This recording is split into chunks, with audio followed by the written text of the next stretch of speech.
Good morning, everyone. Hello. Morning. Or It's morning there and Morning. afternoon here, so we're glad we can join you just to answer a few of your questions. But before we start, I would like to introduce some of the people here in the audience, some of the JRCRT staff, and I don't know if Nanette is on or not. There you are. Okay, so first of all, I'm going to introduce the JRCRT staff. Trace, go ahead. Morning, my name is Tracy Lang. I am the Executive Associate Director of the JRCERT. Looks like we have Tim. Tim Ebram, accreditation assistant. And we have Julia. Hi, Julia Works, legal counsel for the JRCERT. And we have Nanette, who's a special guest. Thank you, Leslie. Yeah, I'm Nanette Solveson. I'm the Regional Director for Employer Engagement in the San Francisco Bay Area. Thank you, and thank you, everyone. You know, first of all, and I'm going to turn it over to Julie here in a few minutes because I know she'll have some remarks as well.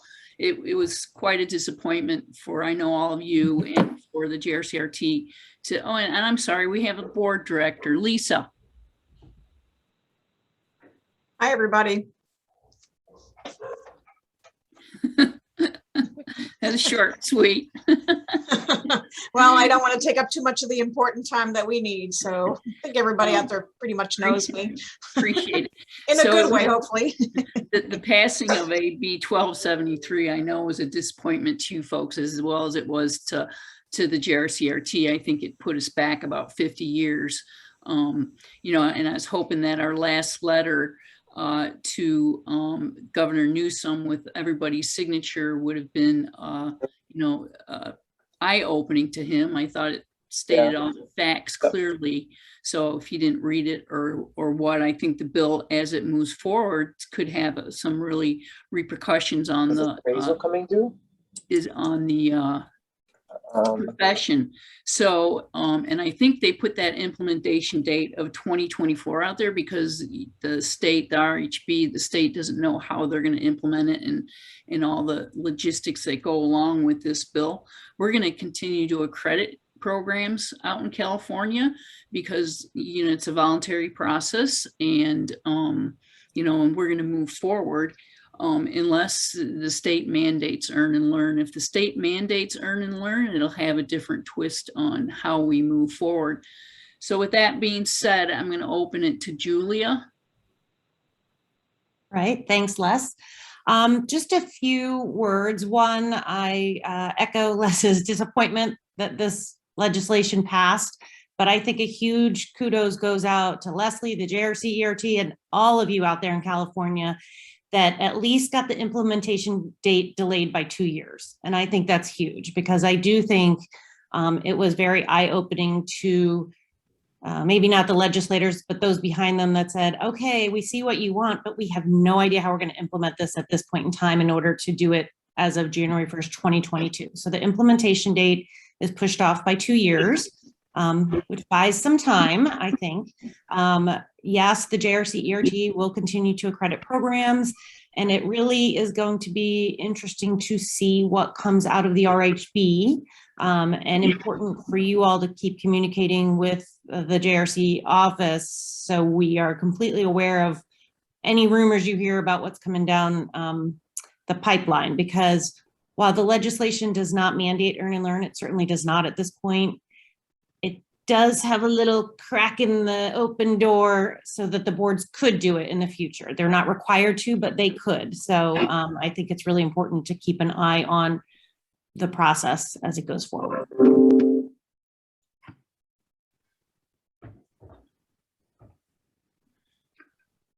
Let's open the floor for some conversation. Okay, can you hear me? Yes, Anita. Again, I would like to thank the JRC. As soon as I got a hold of you, you jumped on board. The program directors jumped on board. I actually think that the delay is, again, on purpose. so that we'll forget. We won't be worried. Everything functions fine. I'm going to get JRC accreditation. You all are. We fought very hard for that when California tried to implement their own regulations, which were 20 years old. And by the way, the ones we have now are also 20 years old. So I think that staying alert, I think that somebody's got to, whether it's a CSRT or it's the educators group, it's got to have a legislative committee that's constantly looking, because as of right now, my regulatory expert in RH thinks that really it's going to be status quo, and I would agree. It's going to be status quo, and then it's going to jump out from behind a bush.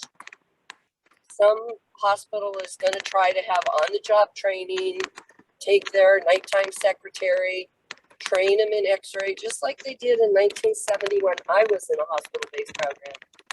And we won't be aware of it until they do it, unless we have a legislative group and an RTCC member, because my fourth term is going to be at a close in 2024. So Lisa, you got to get on it. We've got to get somebody legislatively sort of educated on RTCC, because this could happen behind closed doors.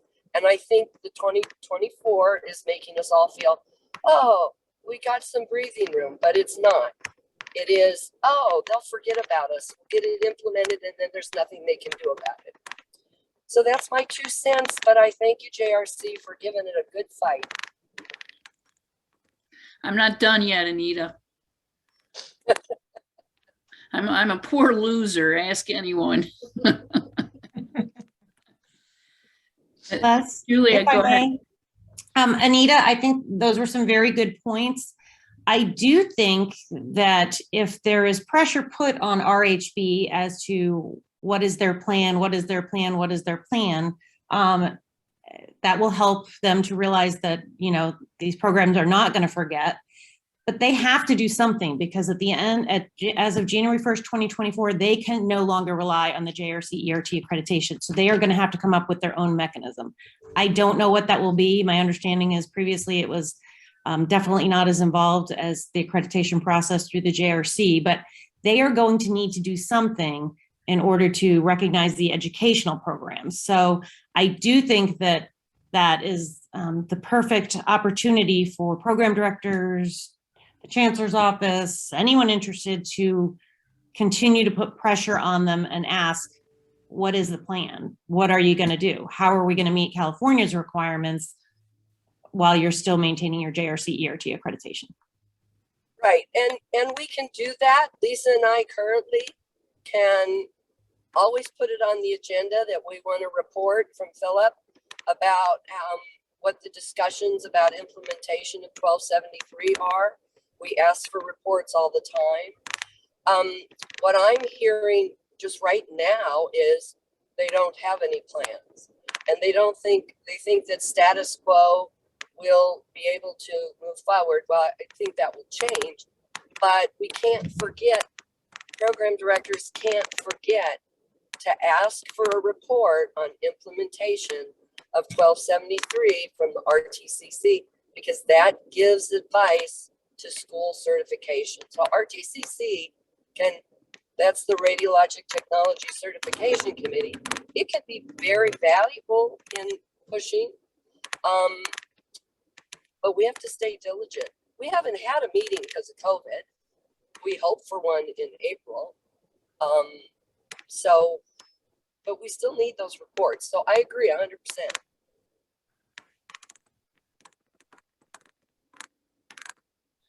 So we were asked on multiple occasions if we would change policy to allow earn and learn, and our board of directors are pretty adamantly against that. Being paid for clinical time is not appropriate, and brings about so many other issues. So we're going to stay steadfast with our current policies, and we do not support students getting paid for clinical. And I also, yesterday, yeah. So yesterday, Nanette got me in touch with Ray Hernandez, who's on the board of the California, the Respiratory Care Board of California. And we had a conversation yesterday. The respiratory therapy is adamantly against 1273. They have a meeting on August 20th. That meeting is open to the public. He suggested that someone from the JRCERT, because the bill is on their agenda, he suggested that someone from the JRCRT join for comment on that meeting. And he also suggested that someone from California Society of Radiological Technologists be on that call. So we need someone from the society on that call on the 20th. The agenda is on their website. Do you have to be a member in order to go to their Zoom meeting, or do we have to get an invitation, or can you send them a link? You go on to their website and you click on that agenda, Anita, and the Zoom link is right on the agenda. Anita, I have the information. I can share it with you. Because I will, this is Lisa, I'll be attending that meeting. So. Okay. And do you have, can you recommend somebody from the CSRT who's the president of the CSRT currently? Me, I can try to be there. Yes. Okay, Will, that's right. Okay, hi, Will. Hi, good afternoon. And Will, are you going to put together a legislative committee? We used to have that years ago. And now Yes, Doris and I and the next president will work towards that. Okay. Yeah. And That you person folks, can't sit back. They have to know how to search, like Lorenza. Yeah. Boy, if you get her, you'd be lucky. Yeah. Well, I'm afraid I know too much now. I might be volunteered. But yes, we'll work that out for sure. will you keep us involved, please, Will, as you move Yes. forward with that? Of course, we appreciate your help too, and our Thank sad Will, I to just hear things. messaged you Lisa, I just messaged you my email address. So you can make contact about the respiratory meeting. So. Perfect. Thank you. I'll shoot you an email. I'm also going to reach out to their president, is Wayne Walls. Do you know if that's correct, Nanette? That name doesn't sound familiar, but I'm sure it's on their Okay. website. But I So did- as we move forward with AB 1273, I think if we come together, we're stronger. What about nuclear medicine? I will reach out to Jan Nguyen, who is the executive director. Okay, 'cause they should be there. They're pretty strong nationally. Not so much in California, because the schools in California don't tend to be approved by the JRC and MT. They tend to just go with regional medicine for the ARRT. So then my next question is, what about the ARRT? I can reach out to Jerry if you'd like. I think Jerry should be aware of it. We're going backwards. I mean, I don't know how. I forwarded, I don't- when the bill passed, I forwarded it to everybody that had signed that letter. Okay, And actually, the only response I got was from Jan Nguyen, JRC NMT, so. okay, how about the ASRT? I can reach out to Melissa. She's also aware that the bill passed. Melissa Kowalski? Melissa, it used to be Pergola, it used to be Melissa Jakowski. Okay. Okay, I don't think she's in governance though. She is. Okay, Dan's got his hand up. Daniel, Hi, good morning. good morning. Good morning. Yeah, so I'm Dan Ward. I'm the Dean of Career Education at Crafton Hills College. I work with Radiologic Technology program out of Arrowhead Regional Medical Center. And so I'm listening to the conversation. I'm clearly an observer. We were in support of your efforts to try to turn this bill back.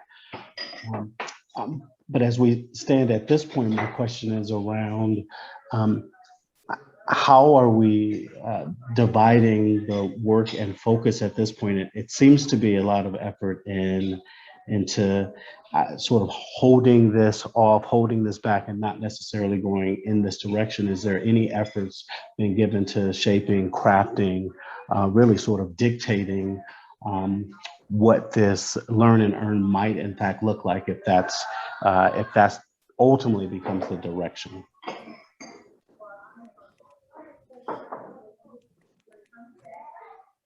So the question is really that last portion. Any efforts or thoughts about influencing what that ultimately looks like?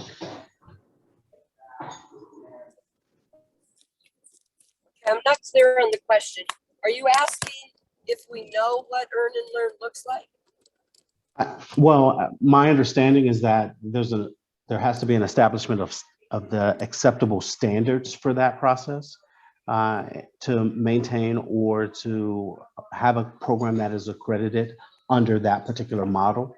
I haven't really seen anything that would suggest that there is an acceptable standard. Everything has been sort of this boilerplate language around earn and learn without any particular models. I know about apprenticeship models and what are minimum sort of standards in California with regard to traditional apprenticeship, but I haven't heard anything out of this particular forum around, again, establishing what would be acceptable if that ultimately is a model that has to move forward. And then that has her hand up, then Julia. Well, let me say one thing. In the very beginning, they wouldn't define it. But at one of the meetings, SIEU finally came out and said, because we wanted to have scholarships, grants, included in the bill to say that would count. And SIEU authored this, said, no, it has to be hours. That's what apprenticeship means. It's pay for hours of on-the-job training. So they have not put it in writing, and on-the-job training and hours is not acceptable. So, but if you're asking us what would be an acceptable mechanism that we would push for, it's grants, scholarships, and which already exists, but not OJT. Thank you. Annette? Yeah, I mean, Leslie, I've heard you, or maybe in emails, I've seen that you are also have a dialogue going with the IACA, which is the Interagency Committee on Apprenticeships. I haven't ever heard you talk about the nature of those discussions, who you're talking to, and what have you heard from them?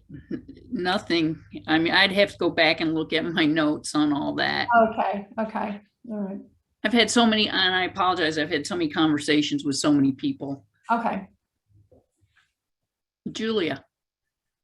I think the short answer is what Anita stated is what was pushed by the JRCERT as an acceptable mechanism for allowing students to be compensated without it being tied to their clinical experience and blurring the student versus employee liability issues and concerns over supervision. I think the ball is, in the court of those who push this bill. So SEIU, I probably said that backwards, and those that want this apprenticeship model to work. If they come forth with something and present it to the JRCERT, the board will certainly consider it, as they do things that are presented to it all the time, but it's kind of up to them, in my opinion, at least to start the dialogue, because we've tried a few things and we've gotten nowhere. So they obviously have thoughts as to what they'd like this to look like, but I have not seen anything communicated directly to the JRCERT.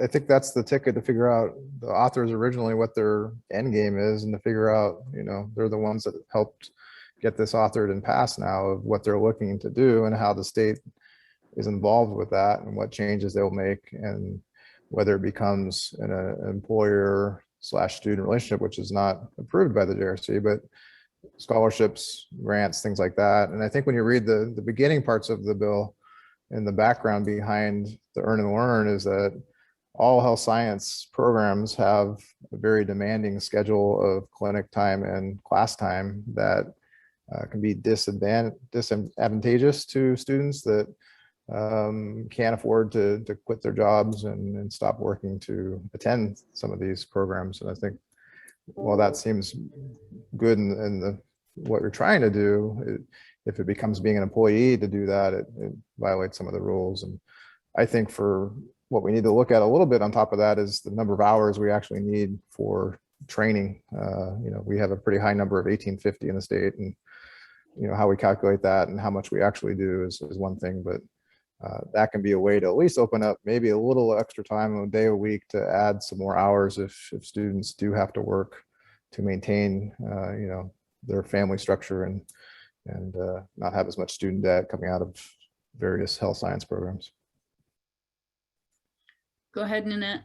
So, Will, yeah, I really do appreciate that comment, but I think I was until very recently a member of the Interagency Committee for Apprenticeships, which is the IACA, which is Leslie. That's why I was asking you, who were you talking to? They have been, the members who are on that have been the people pushing this. So Rebecca Hansen, who is the executive director of the Education Fund, which is an SEIU, UHW. She's the director of the whole IACA. And keep in mind, the governor has said he wants 500,000 apprentices by some year, which is basically unreachable. I mean, it's just not possible at the current pace that we're doing things. I mean, I think I love the fact that you're looking for ways to collaborate. I don't believe there is any negotiation with the group that put this forward. They want apprenticeships, pure and simple, and that's it. Only, I have actually been in meetings where the lobbyist who worked with the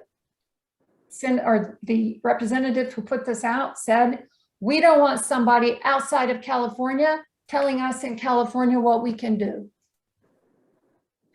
So I just want to just give you at least my understanding of what is likely to happen. And, it's always good to keep your ears and eyes open for common ground where you can, but I actually removed myself from that committee because of 1273. I think apprenticeship is a hard term to talk across all different types of employment across the state. And some things that don't require a license to be a technologist, Yeah, exactly. It creates a weird dynamic where, how do you get past that? It's not just saying I can go and do XYZ job where there's not even a license at the end of it. It's just you have to go through a certain number of hours and get paid to be an apprentice to become what you're learning in that apprenticeship. And so I think trying to use that model in health science is tough to do. And that's where we come with some issues, I think. Yes, I think it is too. Yeah. Carol. Hi, I'm Carol Davis. I'm the program director for radiation therapy at Loma Linda University. I'm just kind of interested to know about the funding part of this, because I don't know. I mean, I'm assuming that clinical sites are supposed to be funding this earn and learn, or is the state of California going to fund it? As I suggested to the governor in a letter, that might be a good idea, because I tell you what, my clinical sites aren't willing to fund it. So, I mean, what happens? Worrying about accreditation is one problem, but the actual pragmatics of it is, for my clinical site, someone's going to pay the students. Go ahead, Julia. At this point, and thank you for the question, Carol, at this point, because it's not mandated and programs aren't required to have earn and learn, it's just an option that's out there. That question hasn't been answered, and they haven't, I think programs have been pretty clear that the clinical sites don't want to fund it. I don't understand how the programs themselves could fund it unless they increase their tuition, so then they can pay the student, which kind of defeats the whole purpose. And so there are funds available federally, and that's what the state's trying to get a hold of for apprenticeships. But the apprenticeship model is going to have to come from those people that have pushed this legislation forward, and they're going to then have to develop it. They're going to have to get RHB on board to assess the educational programs so that they are doing it for California, because they won't rely on JRC anymore. They're going to have to change their licensure laws if these people are going to be able to practice, because right now they're not going to be able to sit for the certification examination, so therefore they could never get licensed. So there's a whole lot of work that needs to be done in order for an apprenticeship program to even be developed. So there is time, but these are all really good questions that I just think if they're continually thrown at RHB and the department and RTCC and the governor, I don't know who else to keep asking, but like the more you keep in their face about what is it you're going to do and how is it going to be paid for and how is the liability addressed and how is the supervision addressed, and make it very clear that if it's mandated, there will be, people will be totally up in arms because they've said it's not mandated, it's not mandated, it's not mandated. But my fear is, and you know, this is me looking down the road, because this is not what's in the legislation, but that at some point they will try to mandate it. So, but they've got a lot of work to do before they can even get a few in place. So that's a long way down the road. But what happens as of January 1st, 2024 is not that far away from what do you need to do to satisfy your state requirements as a program. Thank you. Thanks, Julia. And Annette has her hand up. Yeah, I just wanted to make a general comment to the last person who, not Julia, but the immediately prior person. Okay, Carol. So I have been in meetings with SEIU, UHW, the Education Fund. In their mind, they're the people behind this new law. In their mind, what they envision is when their members decide they want to transition, for example, from being a CNA into becoming a radiologic technologist, they want to be able to use their education fund, which is money that all of their members pay into, to pay for that person to go on to school. And they want to just tack that person alongside the regular rad tech program that might be in their region. So the education fund has the money to pay for this. They have money to do apprenticeships. They have money for these things.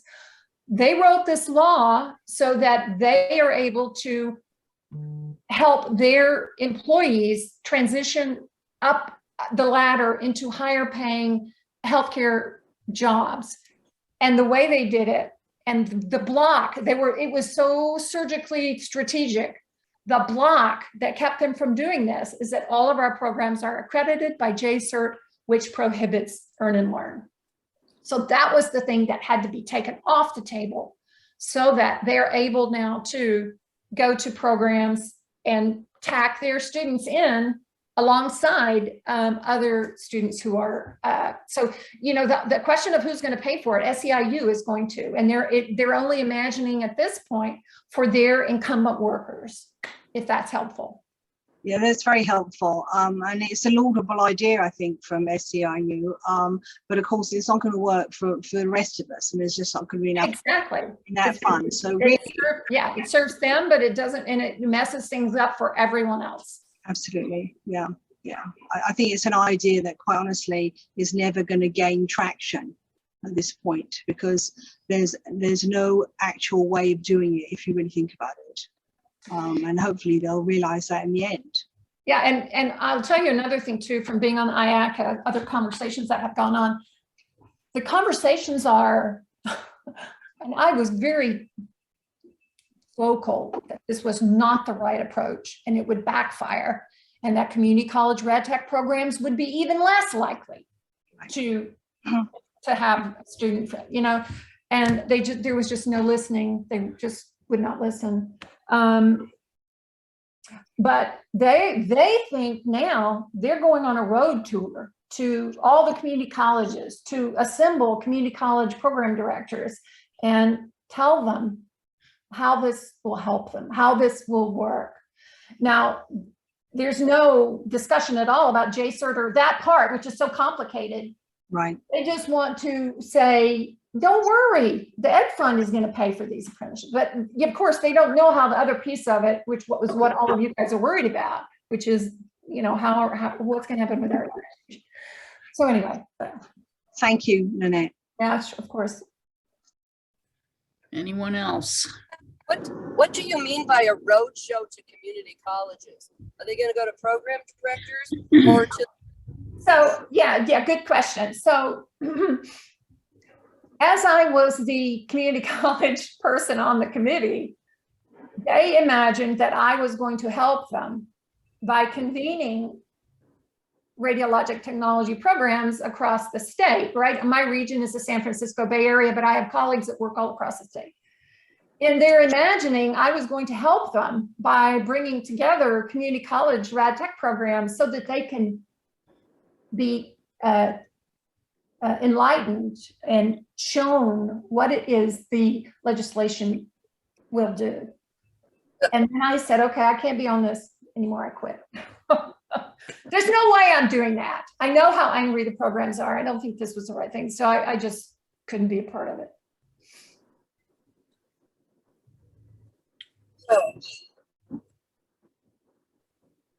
Well, now I'm more depressed. So if the SIEU puts together a roadshow that goes to the community college presidents who will love to give for their students, we're in bigger trouble than we thought. I don't think it was meant to be for the presidents. I think it was meant for the program directors. But I don't know. Like I said, I just didn't think it was appropriate for me at that point to be. Yeah, but I think they now know the program directors are against it. We had almost 100% of the program directors at some point in time, starting with the health committee meeting. We had a huge number. So I think they don't have. But this is what they say. This is what they say. They don't understand. The program directors don't understand what we're trying to do. And when I said in that committee, all of these programs will lose their accreditation, I was told to my face, that's not going to happen. I just don't know what I'm. Okay, well, okay.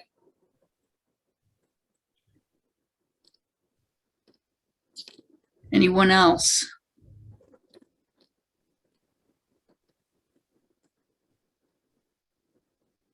Julia, do you have any last closing remarks? I would just say, again, keep talking about it, keep communicating anything that you hear, send it on to the JRCERT and they'll share it with the other imaging science, professions.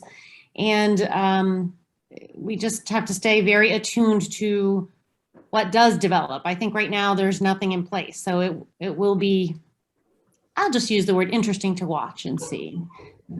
Hopefully they might reach out for a dialogue, but we did try to dialogue with them all through the process and just got shut down because this is what they wanted in the end. So here's my question, program directors on this call. If Lisa and I sent out like every few months, I'm going to send out an email to the program directors saying, I already said we lost. We got to watch, keep our ears to the whatever, the grindstone, ears to the road. But what we need to know is if they're approached. If anybody's approached, we need to know what's going on before something is solidified, so we can at least emphasize that your student, yes, can graduate in California, yes, can get the California license, and yes, then they can't work outside of the state. That's huge for program directors. So I'm just trying to think, is there any ideas of how we can, as a collective group, if you're being reached out to? Are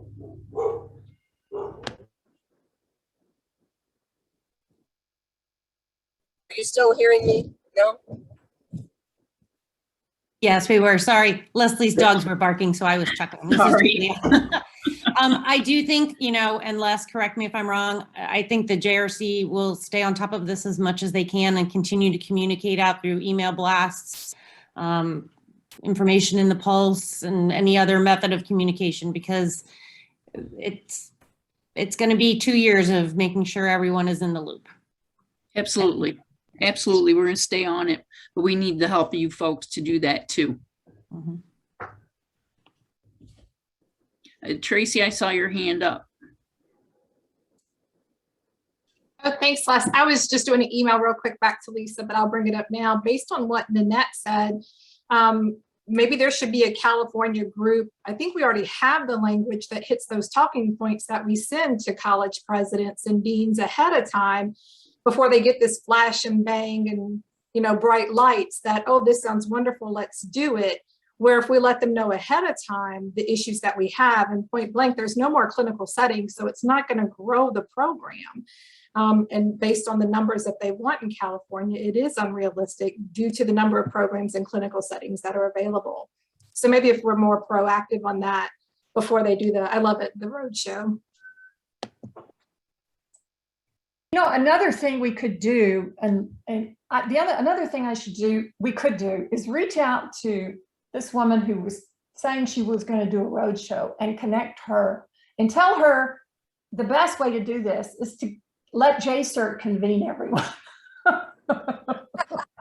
Let JRCERT convene all the program directors, right? That's the easy way to do it. And then you can come on and tell people what this is for. I mean, that's one thing I could do, and you can hear directly from them what they think, how they imagine this. I don't know. I don't know, but I'm happy to do that if it's something you wanted. Lisa, then Kim. Yeah, so in response to, the idea that this earn and learn will allow to obtain additional clinical sites, that's definitely not how that's not the reality. And I think the Ed Fund kind of jumps on that train with that idea in mind. And, can this program help us, because that's their agenda. And so this earn and learn gives them that leeway, or that, and maybe it makes programs think, or maybe college administrators think, well, this is going to help my program grow this institution, grow this program. And that's the message we're trying to convey to them, is that's not how it works. And how do we get them to listen to us collectively? And also in response to Anita, what are the next steps with the RTCC? How do we get this on the agenda for an October meeting? Because I think or April meeting, excuse me, those are our next steps.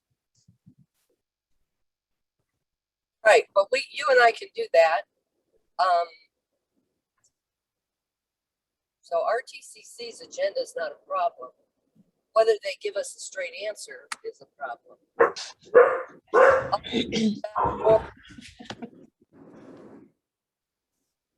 Your dogs have a lot to say about this, Les. They're just as pissed off as I am. Kim, you have your hand up.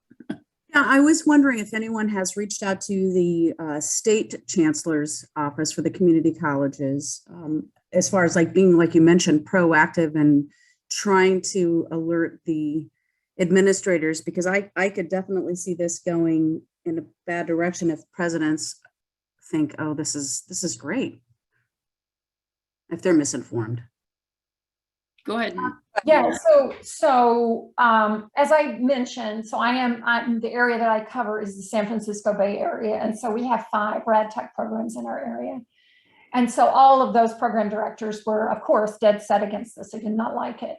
And so we made an appointment to see to talk to the legislative unit within the chancellor's office and walk them through the problem, sort of line by line. They wanted to know the details. They said, don't tell us generally that it's going to ruin your program and all of that. Tell us what part of this is the problem, what part of the legislature. And we went over everything piece by piece by piece. And at the end of that meeting, what I heard them say is, this is very complicated, and we're going to tell them we want this slow walked. That was the term that was used. We want this slow walked. Now, I don't know what that means. Is the 2-year delay in implementation part of the slow walk? I don't know, but we definitely sat down with the correct people who are the legislative units within the chancellor's office and walked through this with them, with not only RADTAC, but we had respiratory therapy program directors there as well, and went through this sort of very carefully. And I think what they heard, although they might not have gotten all the intricacies, was the programs were dead set against it. They felt it would hurt their programs. They didn't want to lose their accreditation, and it would set both of those fields back decades.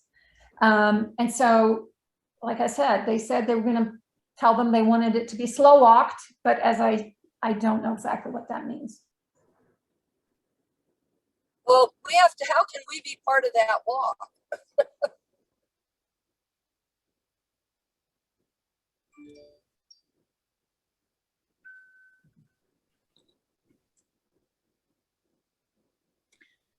Anyone else?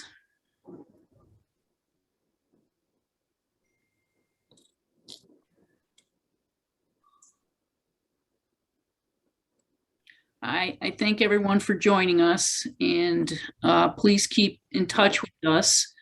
And we will keep in touch with you folks as we receive new information. Trace? Thank you. Thank you, Les. Thank you, Leslie. Tracy, thank you all. you, Julia. Hang in there. For all you of all. your efforts. Thank you so much. Bye, Good everybody. to see you, Jacqueline. Good to see you, JK. So Leslie, what do you think about me looping back with the woman who wanted to do this roadshow and connecting you with her? She's actually, I think that's a great idea. It can't hurt at this point. it can't You know, hurt.